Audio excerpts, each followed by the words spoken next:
चलो હવે આપણે ચાલુ કરીએ છીએ બેટા. બિલકુલ ઇઝી ટોપિક આજે આપણે ભણવાનો છે. નાના છોકરાઓનો ટોપિક છે. ટોપિકનું આજનું નામ છે અર્થસૂચક સંખ્યા. બરાબર, ટોપિકનું નામ છે અર્થસૂચક સંખ્યા. બિલકુલ ઇઝી ટોપિક છે. અર્થસૂચક સંખ્યા છે. અર્થસૂચક સંખ્યા કોને કહેવાય એ સમજીશું આપણે અહીંયા. અર્થસૂચક સંખ્યાનું બીજું નામ છે સાર્થક અંકો.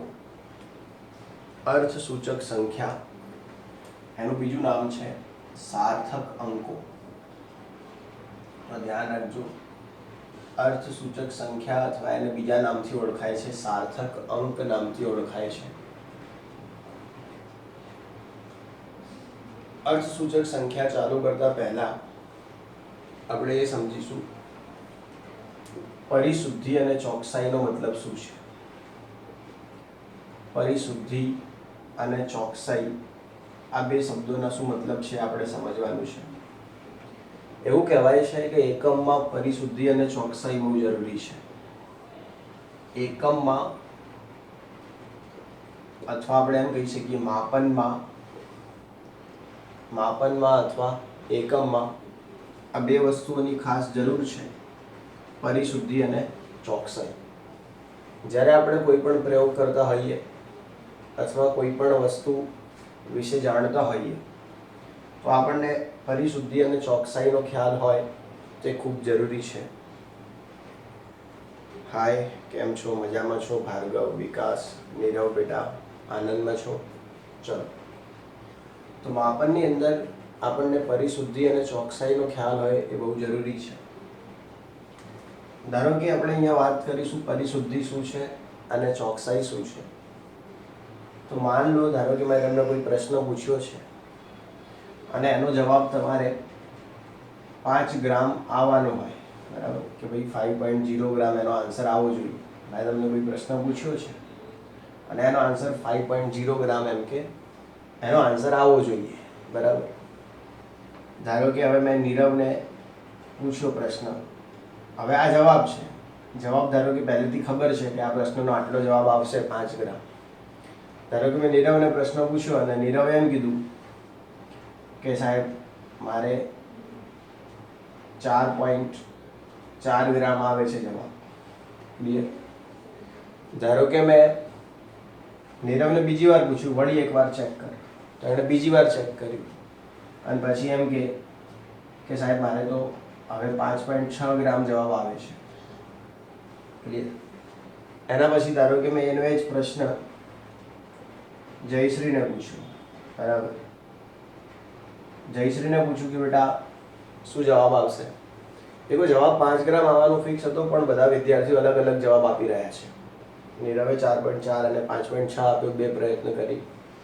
જયશ્રીને પૂછ્યું શું જવાબ આવશે, તો જયશ્રી એમ કીધું સાહેબ મારે એકવાર જવાબ આવે 4.95 ગ્રામ અને બીજી વાર મારે જવાબ આવે છે 4.94 ગ્રામ. ક્લિયર? તો જયશ્રીને બે જવાબ આવ્યા, 4.95 અને 4.94. એના પછી મેં આને આ જ વસ્તુ તક્ષને પૂછી કે ભાઈ શું જવાબ આવે છે, બરાબર, આ પ્રશ્નોના શું આન્સર આવશે. તો તક્ષે મને એમ કીધું કે સાહેબ મારે 4.98 ગ્રામ, 4.99 ગ્રામ અને 5.01 ગ્રામ આન્સર આવે છે. તો જુઓ, હવે કોઈ બી પ્રશ્નોના અલગ અલગ ઉત્તર આવી શકે, જુદા જુદા જવાબ તમને મળી શકે પ્રશ્નોના. હવે અહીંયા સમજો પરિશુદ્ધિ એ શું છે અને ચોકસાઈ શું છે. તો પરિશુદ્ધિ કોને કહેવાય? પરિશુદ્ધિ એટલે માપનની નજીકતા. માપનની નજીકતા એને પરિશુદ્ધિ કહેવાય. માપનમાં નજીકતા મેળવવી એને કહેવાય પરિશુદ્ધિ. એટલે માપનના જે બે મૂલ્યો છે એના વચ્ચે નજીકતા તમને જોવા મળે તો એને પરિશુદ્ધિ કહેવાય. ચોકસાઈ કોને કહેવાય? તો જવાબની વધારે નજીક પહોંચવું જવાબની વધુ નજીક પહોંચવું, જવાબની વધારે નજીક પહોંચવું એને ચોકસાઈ કહેવાય. તો આ સમજવા જેવી બાબત છે. આપણે ભણવું છે અર્થસૂચક અંક, પણ અર્થસૂચક અંક ભણતા પહેલા આપણે આજે પરિશુદ્ધિ અને ચોકસાઈ વિશે સમજવું પડશે. પરિશુદ્ધિ એટલે માપનની નજીકતા અથવા માપનમાં એકમના મૂલ્યોની નિકટતા. બરાબર, માપનની નજીકતા અથવા એમ કહીશું મૂલ્યોની નિકટતા. બરાબર, મૂલ્યોની નિકટતા, નિકટતા, તો એને કહેવાશે પરિશુદ્ધિ. હવે ધ્યાન આપજો, અને ચોકસાઈ એટલે જવાબની વધુ નજીક, લગભગ જવાબની બિલકુલ જોડે પહોંચી જવું, એને કહેવાશે ચોકસાઈ. હવે એક વસ્તુ ધ્યાન રાખજો, આ બધું જે થાય, બરાબર, મતલબ કે આપણે જવાબની જોડે પહોંચીએ અને જવાબ નથી આવતો. ઘણી વખત એવું થાય કે આપણે જવાબની બિલકુલ નજીક પહોંચીએ અને જવાબ ન આવે, એને ત્રુટિ કહેવાય અથવા એને ક્ષતિ કહેવાય. માપનમાં ત્રુટિ અથવા માપનમાં ક્ષતિ એવું કહી શકાય. માપનમાં ત્રુટિ અથવા માપનમાં ક્ષતિ. ફિઝિક્સના અંદર બહુ બધું ત્રુટિઓ વિશે તમારે ભણવાનું આવશે. કેમેસ્ટ્રીમાં ત્રુટિ અથવા ક્ષતિ આપણો ખાસ ટોપિક છે નહીં. આ ટોપિક પણ ફિઝિક્સનો છે. ત્રુટિ અથવા ક્ષતિ કોને કહેવાય? તો માપનના મૂલ્યોમાં જે અનિશ્ચિતતા જોવા મળે છે એને ત્રુટિ અથવા ક્ષતિ કહે છે. ધારો કે મૂલ્ય લાવવાનું હતું 5, જવાબ લાવવાનો હતો 5, પણ કોઈ વિદ્યાર્થી 4.4 ગ્રામ જવાબ લાવે છે, કોઈ વિદ્યાર્થી 4.95 ગ્રામ જવાબ લાવે છે, કોઈ વિદ્યાર્થી 4.99 ગ્રામ જવાબ લાવે છે. તો આ ક્ષતિ છે, આ ત્રુટિ છે. ક્ષતિ અને ત્રુટિને દૂર કરવા માટે પરિશુદ્ધતા અને ચોકસાઈની જરૂર છે. મતલબ પરિશુદ્ધિ અને ચોકસાઈની જરૂર છે. તો માપનમાં પરિશુદ્ધિ અથવા પરિશુદ્ધતા કોને કહેવાય તો એ સમજીશું. માપનની અંદર પરિશુદ્ધિ અથવા પરિશુદ્ધતા શું છે તો એ સમજી લેજો. તો પરિશુદ્ધિની વ્યાખ્યા યાદ રાખવાનું છે. માપનની નજીકતા અથવા નિકટતા, બરાબર, એને કહેવાય પરિશુદ્ધિ. તો તમે જુઓ હવે અહીંયા કે જયશ્રીનો જે જવાબ છે એના અંદર માપનમાં પરિશુદ્ધતા જોવા મળે છે. જયશ્રીએ જે જવાબ આપ્યો છે એ જવાબમાં આપણને માપનમાં પરિશુદ્ધતા જોવા મળે છે. અહીંયા જવાબ છે 4.95 અને બીજો જવાબ છે 4.94. તો બંને જવાબ લગભગ એકબીજાની નજીક છે. કેમ છો બેટા પરેશ? મજામાં છો? કાલે તમે નતા દીકરા લેક્ચરમાં? ચલો, જયશ્રીએ જે જવાબ આપ્યો છે એમાં તમે જોશો તો અહીંયા 4.95 છે અને અહીંયા 4.94 છે. તો બંને મૂલ્યો વચ્ચે બહુ જ નિકટતા છે. નિકટતા મતલબ બે મૂલ્યો બહુ નજીકના છે. 4.95 અને 4.94 બહુ નજીકની કિંમત છે, એટલે અહીંયા મૂલ્યોમાં નિકટતા જોવા મળે છે. એટલે આપણે એમ કહીશું કે જયશ્રીનો જે જવાબ છે એનામાં પરિશુદ્ધતા છે. એ જવાબમાં શું છે? પરિશુદ્ધતા છે. ક્લિયર? તો ધ્યાન રાખજો, જયશ્રીના જે જવાબ છે એ જવાબના અંદર શું છે? પરિશુદ્ધતા છે, પરંતુ ચોકસાઈ નથી. જયશ્રીના જવાબમાં પરિશુદ્ધતા તો છે પણ ચોકસાઈ નથી. કેમ કે ચોકસાઈ એટલે જવાબની વધારે નજીક પહોંચવું. હવે આપણો જવાબ 5 છે અને એ જવાબની વધારે નજીક ના કહેવાય. સમજો 0.5નો 0.05નો ફરક છે, એટલે એ જવાબની વધારે નજીક ના કહેવાય. એટલે એમ કહીશું જયશ્રીના જવાબમાં પરિશુદ્ધતા છે પરંતુ ચોકસાઈ નથી. બરાબર. હવે અહીંયા ધ્યાન રાખજો, તક્ષનો જે જવાબ છે તો આપણે જવાબ લાવવાનો છે 5 અને તક્ષ જવાબ લાવે છે 4.99 અને 5.01. તો અહીંયા નિકટતા નથી એટલી બધી. સમજો, જયશ્રીના જવાબ કરતાં અહીંયા નિકટતા ઓછી છે. અહીંયા નિકટતા છે 0.1ની, 0.95 0.94. તો 0.1ની નિકટતા છે, 0.01. બરાબર. અહીંયા નિકટતા ખરી પણ 0.02ની છે. બરાબર. તો એને નિકટતા ના કહેવાય, આના કરતાં નિકટતા ઓછી છે. એટલે આપણે એમ નહીં કહીએ કે આમાં પરિશુદ્ધિ છે, એમ કહીશું કે તક્ષના જવાબમાં ચોકસાઈ છે. તક્ષના જવાબમાં શું છે? ચોકસાઈ છે. ચોકસાઈ છે એનો મતલબ કે એ જવાબની બહુ નજીકનો જવાબ છે. સમજો, ધારો કે આપણે જવાબ 5 ગ્રામ લાવો તો તો તક્ષના જે જવાબ છે 4.99 અને 5.01 એ જવાબની ખૂબ નજીક છે, એટલે આપણે એમ કહીશું એના આન્સરમાં ચોકસાઈ છે. ક્લિયર? વાત કરીએ હવે નીરવની, તો જોઈ લો બેટા શું છે નીરવ. અહીંયા આપણને આપ્યું છે 5 ગ્રામ, બરાબર. 5 ગ્રામની અંદર આ 4.4 અને 5.6. તો તમે જુઓ જવાબ કરતાં બહુ દૂરના જવાબ છે, મતલબ અહીંયા ચોકસાઈ તો નથી. 5 ગ્રામ લાવવાનો છે, 4.4 અને 5.6, એટલે અહીંયા ચોકસાઈ નથી. બીજું 4.4 અને 5.6 બે નજીકના મૂલ્યો પણ નથી, એટલે કે મૂલ્યોમાં નિકટતા પણ નથી. તો આપણે એમ કહીશું કે અહીંયા જે જવાબ છે એમાં ચોકસાઈ પણ નથી અને જવાબની અંદર પરિશુદ્ધિ પણ નથી, બરાબર. ચાલો, તો અહીંયા બંનેમાંથી એક પણ વસ્તુ હાજર નથી, ચોકસાઈ કે પરિશુદ્ધિ. તો ફરીથી એકવાર સમજાવી દઉં છું કે ચોકસાઈ કોને કહેવાશે, પરિશુદ્ધિ કોને કહેવાશે. તમે ધ્યાનથી સમજી લેજો હું શું સમજાવવા માંગુ છું ચોકસાઈ અને પરિશુદ્ધિ વિશે. જો પરિશુદ્ધિ એટલે મૂલ્યોની નિકટતા, મૂલ્યોની નજીકતા. જો બે મૂલ્યો બહુ નજીકના હશે તો એને કહેવાશે પરિશુદ્ધતા, એને કહેવાય માપનમાં પરિશુદ્ધતા. બે નજીકના મૂલ્યો મેળવવા એને કહેવાશે માપનની પરિશુદ્ધતા. જવાબની વધુ નજીક પહોંચી જવું એને કહેવાશે માપનમાં ચોકસાઈ, એને કહેવાશે માપનમાં ચોકસાઈ. જવાબની નજીક પણ નથી અને મૂલ્યો નિકટ પણ નથી, એનો મતલબ ચોકસાઈ પણ નથી અને એનો મતલબ પરિશુદ્ધતા પણ નથી. આનો ફટાફટથી સ્ક્રીનશોટ લઈ લો, હું આગળ ચાલુ કરું છું. મેં તમને અહીંયા બે વસ્તુ ભણાવી, એક ભણાવી પરિશુદ્ધિ અને બીજું ભણાવ્યું ચોકસાઈ. આના ઉપરથી એક પ્રશ્ન પૂછું છું. ચલો હવે જવાબ મારે બે લાવવો છે, જવાબ મારે બે લાવવો છે. હવે આપણે 3 વિદ્યાર્થીઓ છે, દેવ, બરાબર, એના પછી હેમાંગ અને યાત્રા, બરાબર. આ 3 વિદ્યાર્થીઓ છે. હવે આ 3 વિદ્યાર્થીઓએ બે જવાબ આપ્યા છે. ક્લિયર? જવાબ બે લાવવાનો છે અને 3 વિદ્યાર્થીઓએ બે જવાબ આપ્યા છે, દેવ, હેમાંગ અને યાત્રા. દેવે આપ્યો જવાબ મને 1.93 અને 1.94. હેમાંગને પૂછ્યું તો હેમાંગે મને એમ કીધું 2.05 અને 1.95. અને યાત્રાને પૂછ્યું તો મને એમ કીધું 1.99 અને 2.01.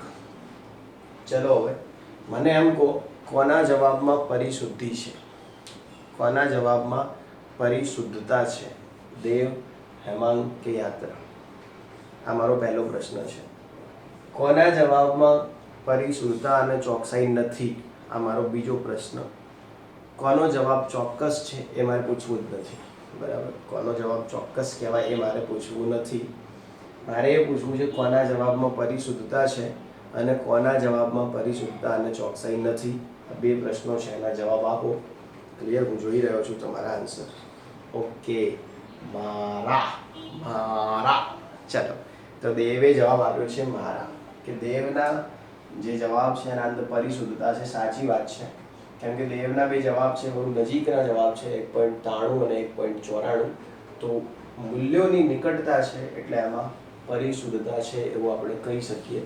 અને કોના જવાબમાં કોઈ જ ઠેકાણું નથી, મતલબ કે પરિશુદ્ધતા પણ નથી અને ચોકસાઈ પણ નથી. ચલો, ઓકે. ચલો, હેમાંગમાં કંઈ પણ નથી, કેમ કે એને જવાબ વ્યવસ્થિત આપવા જ નથી, બરાબર. અને આપણે કંઈક કહીએ કે બેટા તું લખીને જવાબ આલ, તો ના, આપણો સમજાવશે પાછું કે આ તો ખાલી જગ્યા છે, આમાં તો આમ છે તેમ છે. ચલો, તો હેમાંગના જે જવાબ છે બહુ દૂરના છે, 2.05 અને 1.95, એટલે કે પરિશુદ્ધતા નથી. અને બીજું કે એના અંદર જવાબ જોડે ચોકસાઈ પણ નથી, કેમ કે જવાબ બે છે અને એનો જવાબ બહુ દૂર છે જવાબ કરતાં, એટલે હેમાંગના જવાબમાં પરિશુદ્ધતા કે ચોકસાઈ કંઈ જ નથી. ક્લિયર? ઓકે. ચલો, 2.5 રાખ્યું હોત તો વધારે સારું હતું. કોના જવાબમાં ચોકસાઈ છે પરંતુ પરિશુદ્ધતા નથી, બરાબર. તો આન્સર આવશે યાત્રા આવશે, બરાબર. તો એના જવાબમાં ચોકસાઈ ખરી પણ પરિશુદ્ધતા ન કહી શકાય એટલી બધી, બરાબર, કેમ કે નિકટ છે પણ એટલા પ્રોપર નિકટ નથી. સારું, હવે ધ્યાન રાખ્યું. ધારો કે યાત્રા આવો જવાબ આપે છે, બરાબર, યાત્રા આવો જવાબ આવે છે 1.99 અને 2.00. હવે યાત્રાએ ધારો કે આવો જવાબ આવે 1.99 અને 2.00. તો હવે આપણે એમ કહીશું કે યાત્રાના જવાબમાં પરિશુદ્ધતા પણ છે અને યાત્રાના જવાબમાં ચોકસાઈ પણ છે. કેમ એવું બોલીશું? કેમ કે દેવના જવાબમાં 1 પોઈન્ટનો ફરક, આના જવાબમાં બી 1 પોઈન્ટનો ફરક. તો ધારો કે અહીંયા પરિશુદ્ધતા હોય તો અહીંયા પણ પરિશુદ્ધતા હોવી જોઈએ 1 પોઈન્ટના ફરકમાં. અને આ જવાબની વધારે નજીક છે એટલે આમાં ચોકસાઈ પણ છે.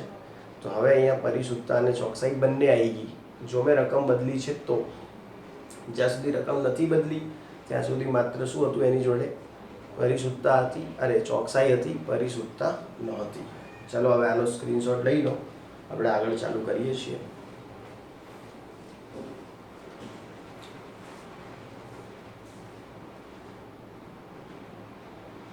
કૃષ્ણ ભગવાન ચાલ્યા દ્વારિકાને, લીધો વણિયાર વાળો વેશ, કે હો લીધો વણિયાર વાળો વેશ. અરે ધરતીમાં તારે વાળ ફેરું રે ઘાઘર ને અમર ચૂંદડી અડું, નથ બાબર ભેડી રે અમર સંતોર ભેડી રે. ધરતીમાં તારે વાળ ફેરું રે ઘાઘર ને અમર ચૂંદડી અડું, નથ બાબર ભેડી રે અમર સંતોર ભેડી રે.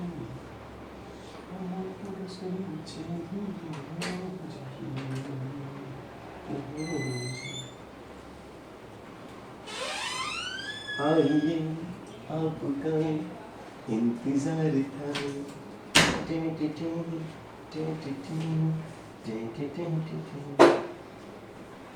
चलो, तो આ વાત હતી પરિશુદ્ધતા અને ચોકસાઈની.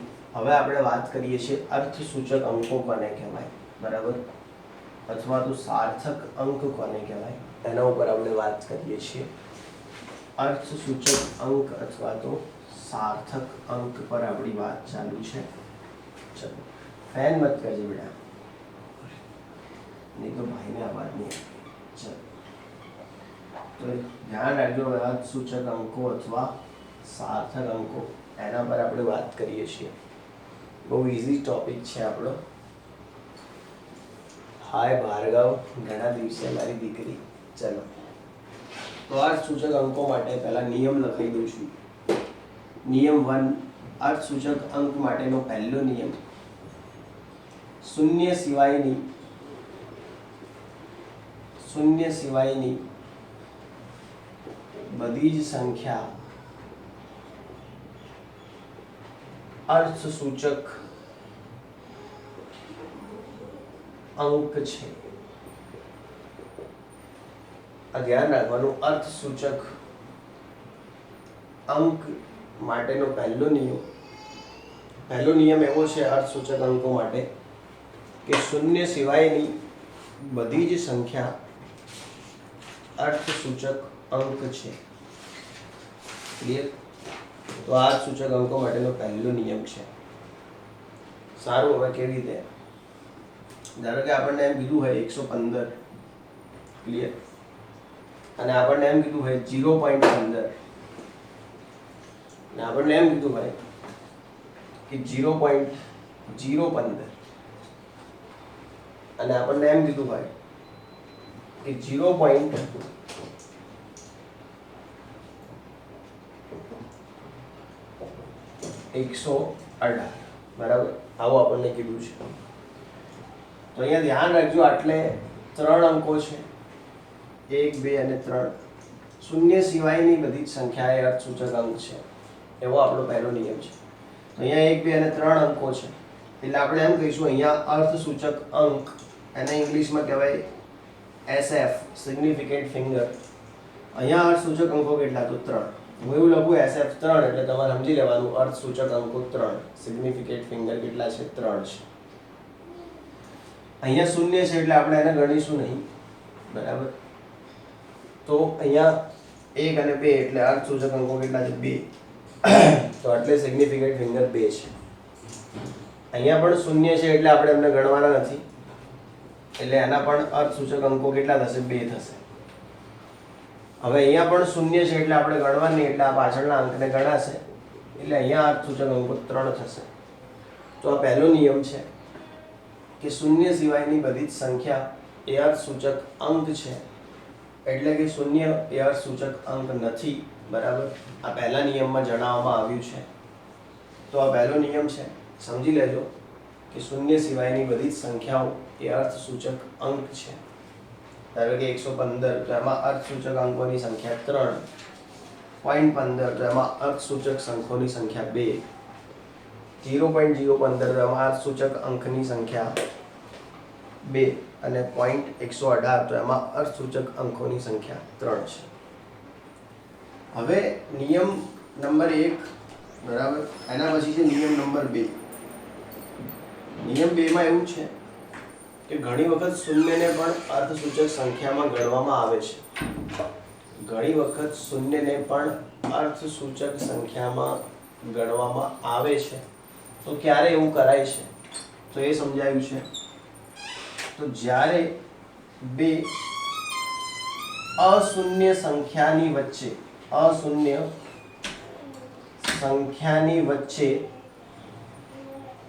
શૂન્ય હોય તો તે અર્થસૂચક અંકમાં ગણાય છે. આ ધ્યાન રાખજો. જ્યારે બે અશૂન્ય સંખ્યાની વચ્ચે, આ સમજવા જેવું છે, જ્યારે બે અશૂન્ય સંખ્યાની વચ્ચે શૂન્ય હોય તો તેને આપણે અર્થસૂચક અંકમાં ગણવાનો છે. અશૂન્ય સંખ્યા એટલે શૂન્ય સિવાયની સંખ્યાની વચ્ચે જ્યારે શૂન્ય હોય તો એને અર્થસૂચક અંકમાં ગણવામાં આવે છે. કેવી રીતે? ધારો કે 2002, ધારો કે 1.025, ધારો કે 8.05. હવે ધ્યાન રાખજો, અહીંયા શૂન્ય તો છે પણ શૂન્યની આજુબાજુ અશૂન્ય સંખ્યાઓ છે. સમજો, અહીંયા વચ્ચે શૂન્ય છે પણ શૂન્યની આજુબાજુ શું છે? અશૂન્ય સંખ્યાઓ છે. તો અશૂન્ય સંખ્યાની વચ્ચેનો શૂન્ય એ અર્થસૂચક ગણાશે. પહેલા આપણે એમ કીધું કે શૂન્યને અર્થસૂચક ગણવાનો નહીં. હવે આપણે એમ કહીએ છીએ કે શૂન્યને અર્થસૂચક ગણવાનો છે. કઈ કન્ડિશનમાં? તો જ્યારે બે અશૂન્ય સંખ્યાઓની વચ્ચે શૂન્ય હોય તો એને અર્થસૂચક તમે ગણી શકો. તો આટલે તમારા જે અર્થસૂચક સંખ્યા છે એ 4 થશે. તમારા જે સિગ્નિફિકન્ટ નંબર છે કેટલા થશે? 4 થશે. 1, 2, 3 અને 4. અહીંયા પણ તમારે 1, 2, 3 અને 4 તમારા જે સિગ્નિફિકન્ટ નંબર છે એ 4 થશે. ત્યાં તમે જોશો 8.05, તો એના અંદર તમારા જે સિગ્નિફિકન્ટ નંબર છે એ 3 થશે. કેમ કે જે તમારું શૂન્ય છે એ 8 અને 5 ની વચ્ચે છે, એટલે કે અશૂન્ય સંખ્યાઓની વચ્ચે જે શૂન્ય છે એને સાર્થક અંક ગણવામાં આવશે. તો ફટાફટથી આ નિયમ સમજી લેજો. પહેલો નિયમ છે શૂન્ય સિવાયની બધી જ સંખ્યાઓ એ અર્થસૂચક સંખ્યાઓ છે. ક્લિયર? બીજો નિયમ છે કે બે અશૂન્ય સંખ્યાઓની વચ્ચે જ્યારે શૂન્ય હોય તો તેવા શૂન્ય અર્થસૂચક સંખ્યા તરીકે ગણવામાં આવે છે. તો આનું ધ્યાન રાખીશું આપણે કે તેવા શૂન્યોને અર્થસૂચક સંખ્યા ગણવામાં આવે છે. તો ફટાફટથી આનો સ્ક્રીનશોટ લઈ લેશો, પછી હું તમને નિયમ નંબર 3 લખાઈ દઉં છું બેટા.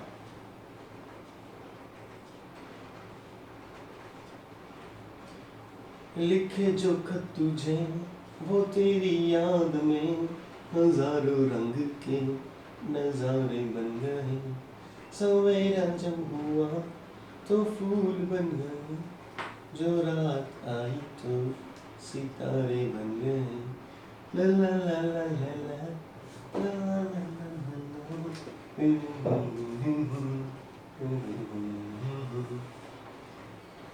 चलो હવે આગળ વાત કરીએ છીએ આપણે નિયમ નંબર 3 ની અંદર. જોઈ લઈએ હવે.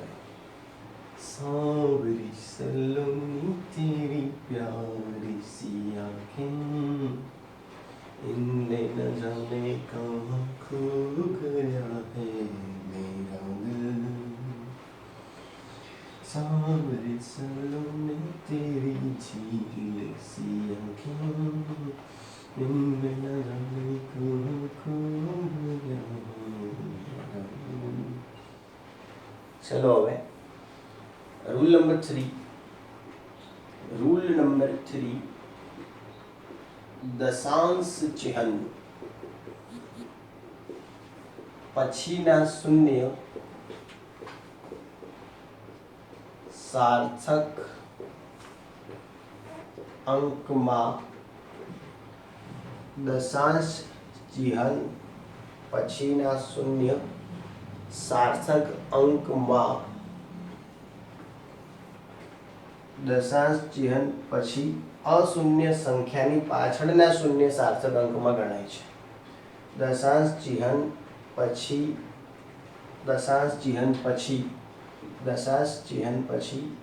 અશૂન્ય સંખ્યાની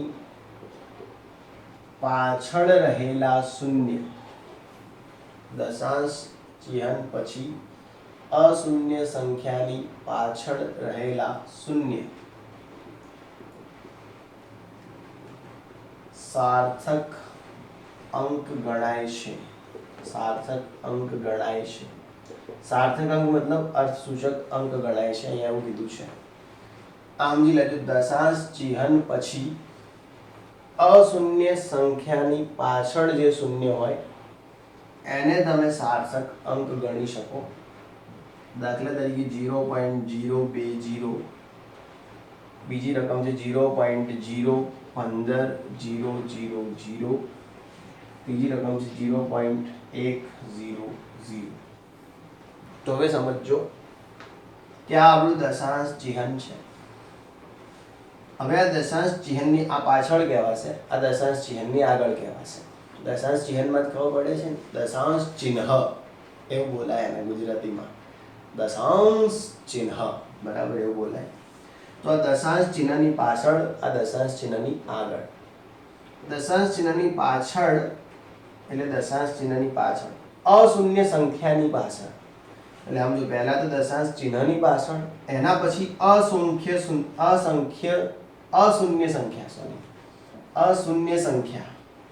પાછળ, એટલે સમજો આ બેની પાછળ.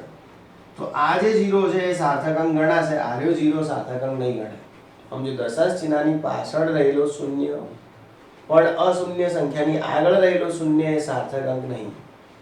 દશાંશ ચિહ્નની પાછળ અશૂન્ય સંખ્યાની પાછળ, તો એને સાર્થક અંક ગણાશે. મતલબ આ 0 સાર્થક નહીં, આ 0 સાર્થક છે. જેના ઉપર તીર કર્યું ને સાર્થક છે, કેમ કે અશૂન્ય સંખ્યાની પાછળ છે. તો અહીંયા તમારા સાર્થક અંક 2 થશે. કેવી રીતે 2? એક તો 2 પોતે અને એક 0. અહીંયા તમારા સાર્થક અંક કેટલા થશે? 2 થશે. અહીંયા વાત કરું તો તમારા સાર્થક અંક 5 થશે. અહીંયા તમારા સાર્થક અંક કેટલા થશે? 5 થશે. કેમ કે તમારું 1 અને 5 એ અશૂન્ય સંખ્યા છે. અશૂન્ય સંખ્યાની પાછળ રહેલા શૂન્ય એ સાર્થક અંક છે. તો અહીંયા તમારા સાર્થક અંકો કેટલા થશે? 5 થઈ જશે. ચલો હવે લાસ્ટ વાળામાં કેટલા હશે સાર્થક અંકો જોઈ લો તો. ચલો તો લાસ્ટ વાળામાં તમારા સાર્થક અંકો છે 3 હશે. કેટલા હશે? 3 હશે. કેમ કે 1 ની પાછળના જે શૂન્ય છે એ સાર્થક અંકમાં ગણાશે. તો આ નિયમ નંબર 3 છે. દશાંશ ચિહ્ન પછી અશૂન્ય સંખ્યાની પાછળ રહેલા શૂન્ય એ સાર્થક અંક ગણાય છે. દશાંશ ચિહ્ન પછી અશૂન્ય સંખ્યાની પાછળ રહેલા શૂન્ય એ સાર્થક અંક ગણાય છે. તો આ તમારો જે નિયમ નંબર 3 થઈ જશે. આ શું થશે? નિયમ નંબર 3. તો બહુ ઇઝી છે, બરાબર. આ નિયમ નંબર 3 છે, એ તમને આવડી જશે. કોઈ ખાસ એટલું પ્રોબ્લેમ જેવું છે નહીં આ નિયમમાં, આવડે એવો નિયમ છે, બરાબર. ચલો આવડી જશે. સારું, તો સ્ક્રીનશોટ લઈ લો, ફટાફટ નીકાળી દઉં છું નિયમ નંબર 3.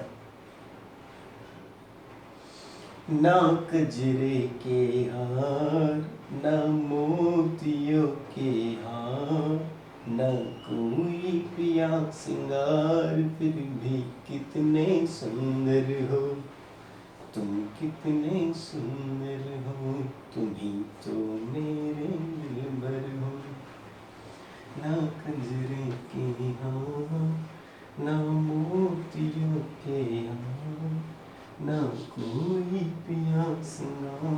फिर भी कितने सुंदर हो, तुम कितने सुंदर हो, तुम मेरे दिलबर हो, तुम मेरे दिलबर हो।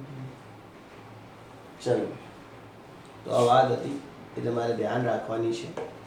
ક્લિયર? બહુ જ ઇઝી વસ્તુ છે.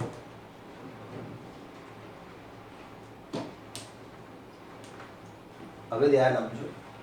રૂલ નંબર આપણે 1 ની વાત કરી, રૂલ નંબર 2 ની વાત કરી, રૂલ નંબર 3 અને હવે વાત કરીએ છીએ રૂલ નંબર 4 ઉપર. તો રૂલ નંબર 4 માં સમજો. देखो પહેલા રૂલ 1 હતો શું હતો કે શૂન્યને અર્થસૂચક સંખ્યા ગણવામાં આવતી નથી.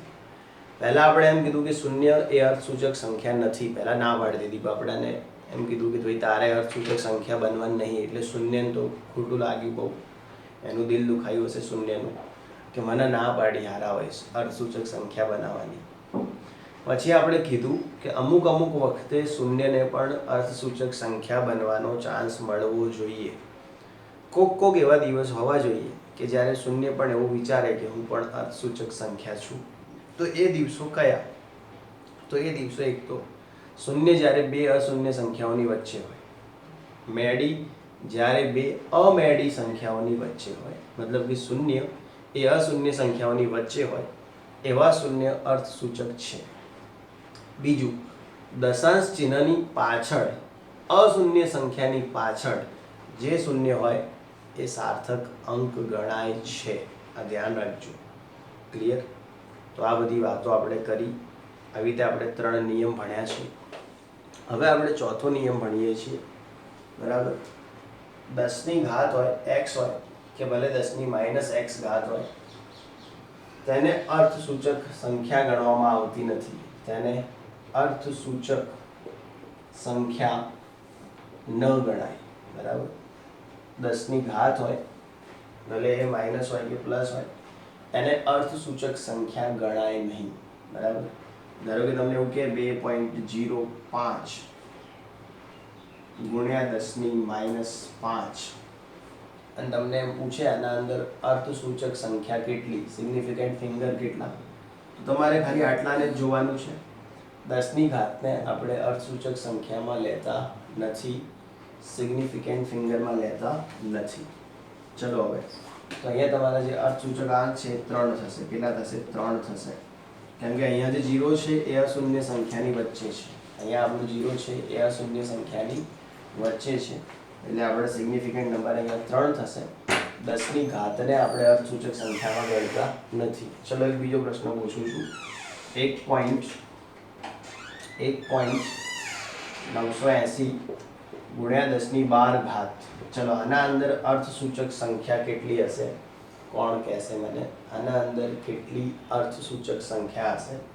અને બીજો છે 0.0980 ગુણ્યા 10 ની 12 ઘાત. આના અંદર કેટલી અર્થસૂચક સંખ્યા હશે? ચલો પહેલો ક્વેશ્ચન, ક્વેશ્ચન 1, બીજો ક્વેશ્ચન, ક્વેશ્ચન 2. આની અંદર અર્થસૂચક સંખ્યાઓ તમારે મને જણાવવાની છે વાલા. તું હતી પોપટી ને અમે રે પોપટ રાજા રામના, હો જી રે તું હતી પોપટી ને અમે રે પોપટ રાજા રામના, પહેલા પહેલા જુગમાં રાણી તું હતી પિંગળાને અમે રે ભરથરી રાજા રામના. ચલો હવે તો પહેલાની અંદર આન્સર 4 આવશે. બરાબર છે? કેમ કે અહીંયા દશાંશ ચિહ્ન છે, દશાંશ ચિહ્નની પાછળ અશૂન્ય સંખ્યા છે અને અશૂન્ય સંખ્યાની પાછળ શૂન્ય છે, તો એ સાર્થક અંકમાં ગણાશે. તો પહેલો છે એના અંદર સિગ્નિફિકન્ટ નંબર 4 આવશે. 10 ની ઘાત છે અને આપણે સિગ્નિફિકન્ટ નંબરમાં ગણતા નથી. અને જે બીજો પ્રશ્ન છે એના અંદર દશાંશ ચિહ્ન પછી તરત શૂન્ય છે, તો એ સાર્થક અંક ગણાય નહીં. દશાંશ ચિહ્ન પછી અશૂન્ય સંખ્યા પછી શૂન્ય હોય તો જ સાર્થક અંક ગણાશે. એટલે આના અંદર આપણા જે સાર્થક અંકો છે, આપણા જે સિગ્નિફિકન્ટ નંબર છે એ 3 કહેવાશે. અહીંયા જે આપણા સાર્થક અંક છે જે આપણા સિગ્નિફિકન્ટ નંબર છે એ 3 છે. સમજાય છે? સારું. તો સારું છે અગર સમજાય છે તો. ના સમજાય તો એનાથી પણ વધારે સારું છે કે વારંવાર શીખવા મળશે વિડીયોને, બીજી વખત જોવાનો મોકો મળશે. ક્લિયર? તો આ વાત હતી રૂલ નંબર 4, એ આપણે વાત કરી. હવે આપણે વાત કરી રહ્યા છીએ रूल नंबर 5 पर. अब हम बात करने जा रहे हैं नियम नंबर 5 पर.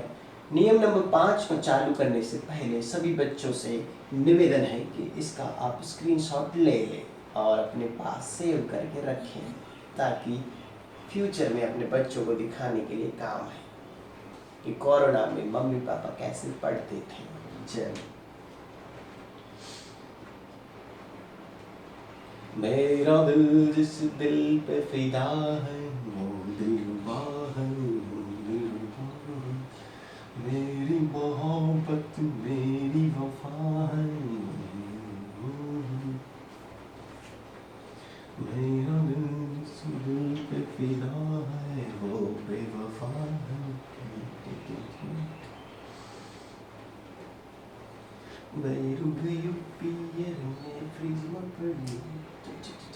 કશું જ નહીં. ચલો રૂલ નંબર 5. રૂલ નંબર 5 શું છે એ સમજવાનું છે કે તમને કોઈ વસ્તુ છે, કોઈ વસ્તુ આપે છે, સમજી લેજો, કોઈ વસ્તુ આપી છે, બરાબર, અને વસ્તુના તમને નંગ આપ્યા છે. કોઈ વસ્તુ આપી છે અને વસ્તુના તમને નંગ આપ્યા છે, બરાબર. તમને કોઈ વસ્તુ આપી છે અને વસ્તુના તમને નંગ આપ્યા છે તો તમે કેવી રીતે કામ કરશો?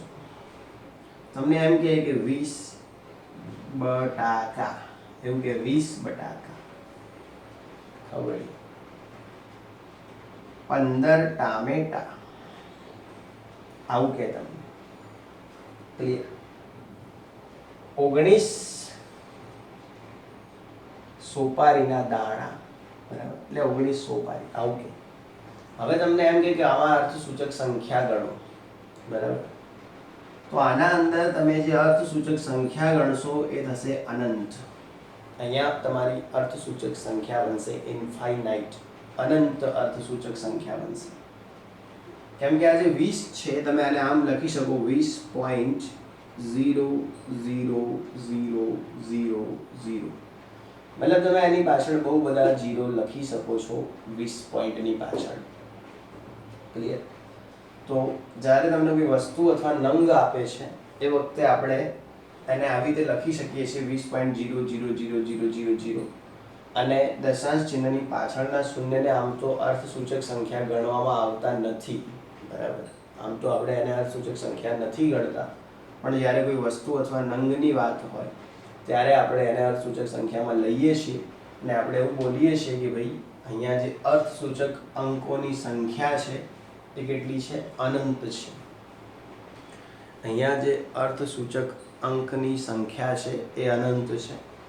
પણ આ નિયમ ક્યારે લાગુ પડશે? જ્યારે તમને કોઈ વસ્તુના નંગ આપ્યા હશે તો, મતલબ બટેકા, ટમેટા, સોપારી, ક્લિયર, આવા નંગમાં આપ્યા હોય તો. ધારો કે તમને નંગ નથી આપ્યા, કોઈ વસ્તુના નંગ આપ્યા નથી અને ખાલી એમને એમ કીધું છે કે ભાઈ 20. ખાલી એમને એમ કીધું 20.0, ક્લિયર, અને તમને એમ પૂછે કે આના અંદર અર્થસૂચક સંખ્યા કેટલી, બરાબર, તો તમારે આના અંદર અર્થસૂચક સંખ્યા 2 લખી નહીં જવાની. તો આના અંદર સિગ્નિફિકન્ટ ફિંગર કેટલા થશે? 2. ક્લિયર? આ ધ્યાન રાખજો. ના, આવું નહીં થાય, સોરી. આના અંદર સિગ્નિફિકન્ટ ફિંગર તમારા 3 થશે. ક્લિયર? કેટલા થશે? 3 થશે. હવે ક્યારે 2 થાય અને ક્યારે 3 થાય આ સમજવાનું. દશાંશ ચિહ્નની આગળ અશૂન્ય સંખ્યા હોય, દશાંશ ચિહ્નની આગળ અશૂન્ય સંખ્યા હોય તો દશાંશ ચિહ્નની પાછળ રહેલો શૂન્ય એ સાર્થક અંક ગણાશે. આ સમજજો, નિયમ બોલું છું એ બહુ ખતરનાક નિયમ છે, સમજજો. દશાંશ ચિહ્નની આગળ અશૂન્ય સંખ્યા હોય તો દશાંશ ચિહ્નની પાછળ રહેલો શૂન્ય સાર્થક અંક ગણાશે. આ ધ્યાન રાખવાનું છે. દશાંશ ચિહ્નની આગળ અશૂન્ય સંખ્યા છે તો દશાંશ ચિહ્નની પાછળ રહેલો શૂન્ય એ સાર્થક અંક ગણાશે. બરાબર, આ સમજવાનું છે. મતલબ અહીંયા દશાંશ ચિહ્નની આગળ જે છે એ અશૂન્ય છે તો એની પાછળ જે શૂન્ય હશે એ સાર્થક અંક તમારે ગણવાનો છે. એટલે અહીંયા તમારા સાર્થક અંકો 3 થઈ જશે. ક્લિયર? તો ધારો કે તમને એમ કીધું 20 બટેકા, તો તમે એને 20.000000 આવી રીતે લખી શકો. એટલા માટે અહીંયા તમારા જે સાર્થક અંકો છે એ અનંત બની જશે. ધારો કે મેં તમને આમ કીધું 500. ક્લિયર? તો તમે આવું સમજી શકો 500.0000 તમે આવું જાતે સમજી શકો. તો આના જે સાર્થક અંકો છે એ તમે અનંત પણ લખી શકશો, કોઈ વાંધો છે નહીં. બરાબર, એના તમે સાર્થક અંકો ઇન્ફાઇનાઇટ લખી શકશો. પણ એનો મતલબ એવો નહીં કે તમે બધી વસ્તુમાં આ ધંધો કરવાનું ચાલુ કરી દો. તમે આ ધંધો ત્યારે જ કરવાનો જ્યારે તમને નંગ આપેલા હોય ત્યારે. બાકી તમારે મંડી નહીં પડવાનું આ ધંધો કરવા. બરાબર, બાકી હું તમને એવું પૂછીશ કે 125 એના અંદર કેટલા સાર્થક અંકો, તમે કહેશો અનંત. તો આવું નહીં કરવાનું બધી વખતે. એ તો નંગ કે વસ્તુ કેવું લખ્યું હોય તો આના અંદર ડાયા થયા વગર તમારે એમ જ કહેવાનું સાર્થક અંકો 3 છે. અહીંયા 500 સમજો કે મેં કોઈ બી હાલ દીધું હશે કે ભાઈ 500 ભીંડા, ચલો એટલા માટે મેં અહીંયા અનંત કર્યું. જો વસ્તુ આપે તો જ અનંત કરીશું. કોઈ વસ્તુ નથી આપી તો પછી ડાયા થઈને અનંત કરવાની જરૂર નહીં. આ ધ્યાન રાખજો. તો રૂલ નંબર 5 ને બહુ ધ્યાનથી સમજવાનો હોય કે ધારો કે તમને કોઈ વસ્તુ અથવા નંગ આપે છે અને તમને પછી સંખ્યા લખીને આપે છે તો તમે એના સાર્થક અંકો ઇન્ફાઇનાઇટ કરી દેશો, અનંત કરી દેશો. પણ ધારો કે કોઈ વસ્તુ અથવા નંગ નથી આપી અને સીધા પૂછ્યા છે તો ધ્યાન રાખવાનું કે જેટલા શૂન્ય દર્શાયા હશે એટલા તો સાર્થક અંક ગણાશે, પણ ના દર્શાયા હોય તો પછી નહીં ગણવાના. દેખો હવે પહેલાં આનું સ્ક્રીનશોટ લઈ લો, સમજો કેવી રીતે દર્શાયા હોય ના દર્શાયા હોય. એ વસ્તુ આપે તો કોઈ ચિંતા જ નહીં, અનંત કરી દેવાનું. તમને 20 બટેકા, 20 ભીંડા, 20 ઈંડા, 20 ટામેટા આવું લખે તો અનંત થઈ જશે. ક્લિયર? તો કોઈ ચિંતા નહીં. એમ કે 2 પેન, બરાબર, 2 પેન. ક્લિયર? તો તમે અનંત કરી જ દેજો સાર્થક અંક ડર્યા વગર. પણ ધારો કે વસ્તુ ના આપે તો શું કરવું એ હવે સમજાવું છું. પહેલા આનો સ્ક્રીનશોટ લઈ લો જલ્દીથી.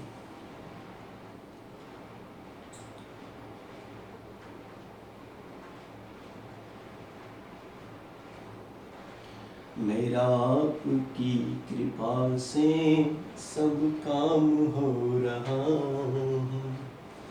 करते हो तुम कन्हैया मेरा नाम हो रहा.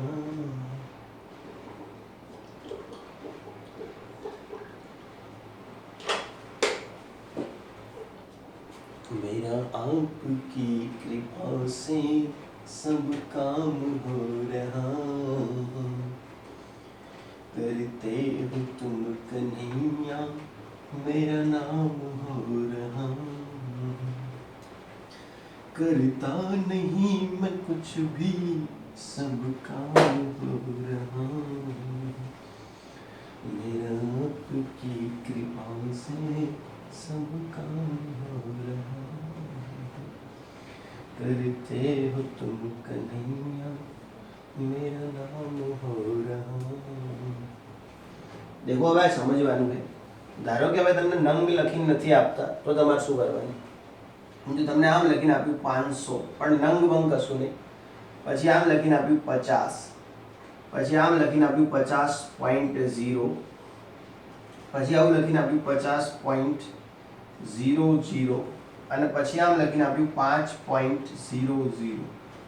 હવે આવી કન્ડિશનમાં સાર્થક અંક તમારે કેવી રીતે મેળવવાના છે એ સમજી લેજો. તો એના માટે તમારે રૂલ નંબર 6 નો ઉપયોગ કરવાનો છે. देखो रूल नंबर 5 કોના માટે હતો? નંગ માટે હતો. રૂલ નંબર 5 કોના માટે હતો? નંગ માટે હતો. હવે જે રૂલ છે બરાબર, અને એક બીજું તમને આવું લખીને આપે છે 0.0050. ક્લિયર? આવું લખીને આપ્યું છે, અલગ અલગ છે. તો હવે આપણે આની અંદર સાર્થક અંક મેળવવાનો પ્રયત્ન કરીશું. કેટલા સાર્થક અંકો છે એ જોવાનો પ્રયત્ન કરીશું. આપણને એમ પૂછ્યું છે ભાઈ 500 છે તો એના અંદર કેટલા સાર્થક અંક થશે. હવે નંગ નથી તો આપણે ડાયરેક્ટ એમ કહીશું કે આના અંદર જે સાર્થક અંક છે 500 છે એની અંદર જે સાર્થક અંક છે કેટલો થશે?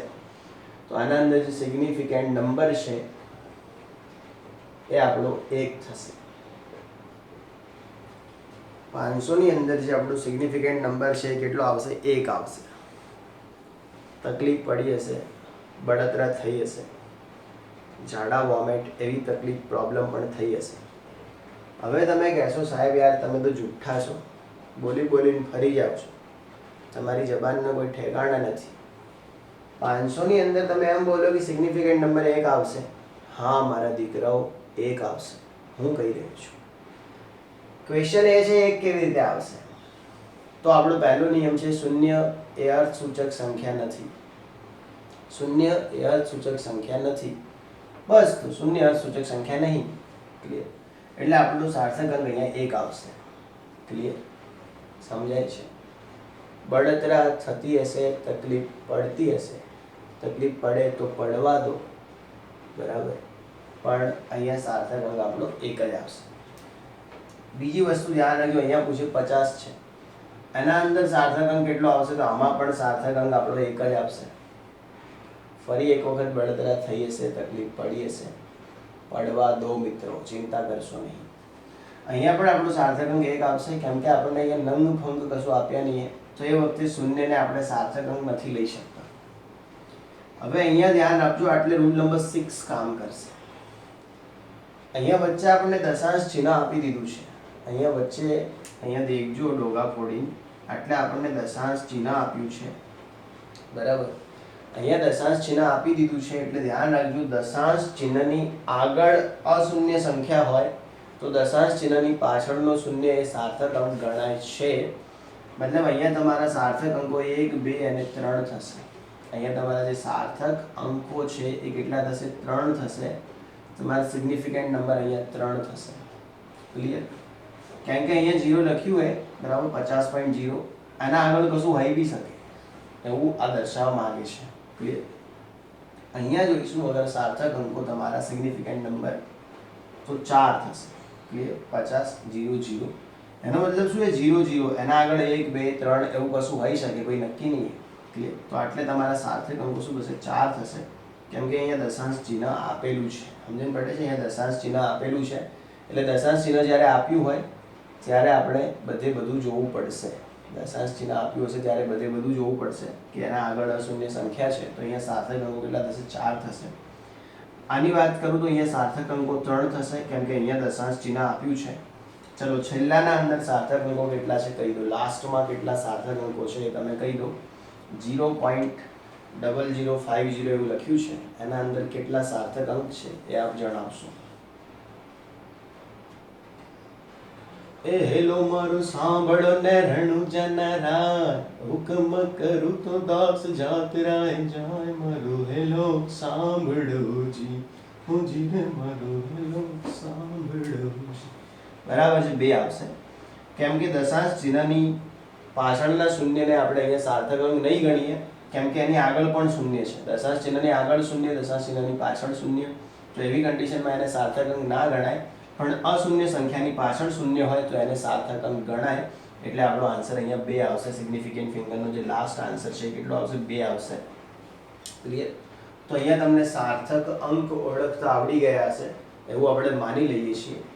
જો હવે નંગ આપ્યા હોત, ધારો કે આની આ જ વસ્તુમાં તમને એમ કીધું હોત કે 500 નંગ, બરાબર, એમ કીધું હોત 500 નંગ, તો તમારા સાર્થક અંક ઇન્ફાઇનાઇટ થઈ જાત.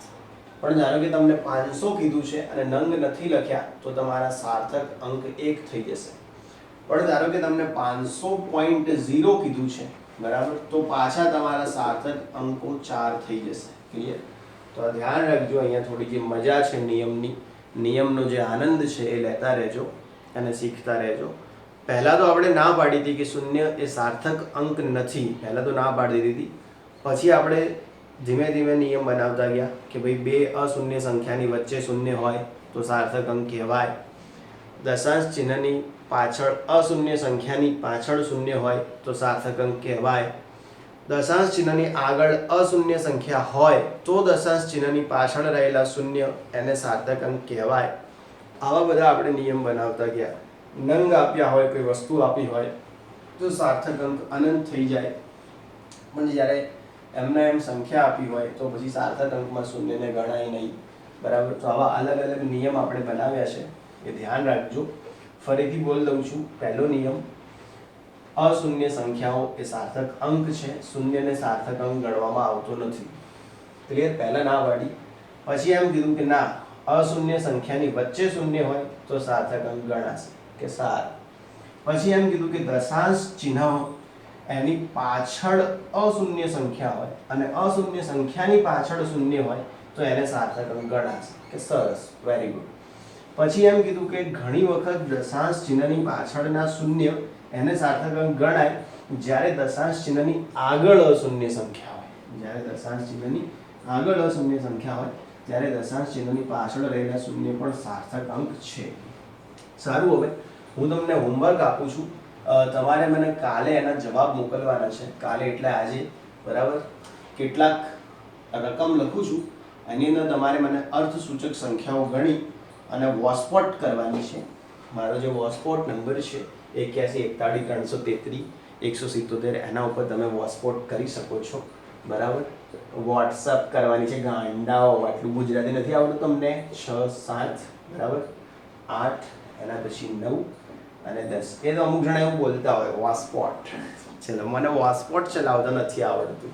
સારું, શીખી લો. આરાસુરી વાળો શીખવે છે. ચલો, હવે અહીંયા ધ્યાન આપજો.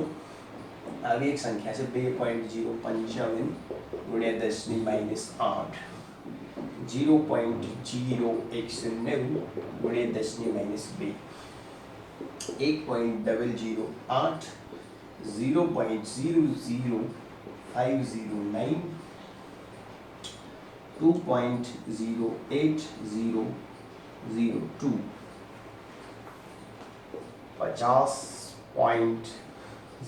50 નથી લખવા મારે, 15.0000. ક્લિયર? પછી એક સંખ્યા છે 0.0080. બીજી એક સંખ્યા છે 19.22 into 10⁵. ચલો, એના પછી 10મી જે સંખ્યા છે બહુ હાર્ડ બનાવવી પડશે, કે જેના અંદર તમને નિયમ શોધવામાં આંખે પાણી અને ગાંડે ચાંદી પડી જાય. ચલો, એવી સંખ્યા બનાવવી પડશે. બહુ ખતરનાક સંખ્યાનો ઉપયોગ કરવો પડશે, હચ બચાવી નાખે એવા નિયમ વાપરવા પડશે. ચલો, ઓકે, 30.08. ક્લિયર? હવે એવી સંખ્યા બનતી નહીં તો શું કરું? ચલો, ઓકે, 30 નહીં રાખવું મારે, 0.008 આવી સંખ્યા રાખું છું. તો આટલી સંખ્યાના તમારે હોમવર્ક છે. આની અંદર બધાની અંદર સિગ્નિફિકન્ટ નંબર તમારે શોધી અને મને વોટ્સઅપ કરવાના રહેશે. ઓકે, ગુજરાતી ગીત પછી આપણે કાલ ગાઈશું. ગુજરાતી ગીતોમાં મને બહુ ઓછો રસ છે, બરાબર?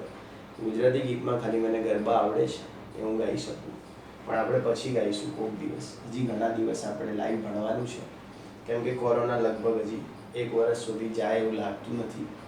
તો ધ્યાન રાખજો. 1 2 3 4 5 6 7 8 9 10 અને 10, બરાબર? ત્યાં સુધી તમને મેં સાર્થક અંક શોધવા માટે આપ્યા છે, તો તમારે આ સાર્થક અંક શોધવાના છે. મા અંબેની જય હો. નવરાત્રિ આવી રહી છે, તમે લોકો પણ ગરબા માટે તૈયારી કરતા હશો. આપણે ઓનલાઈન ગરબા રાખીશું, આપણે સ્કૂલ અને ટ્યુશનના, અને તમે બધા વિડીયો લેક્ચરના માધ્યમથી ગરબા રમશો એવી આપણી ઈચ્છા છે. અહીંયાથી સાઉન્ડ વગાડવામાં આવશે, ડીજે, બરાબર? અને તમે તમારા ઘરે ગરબા રમશો અને લાઈવ આપણે એકબીજાને જોઈશું.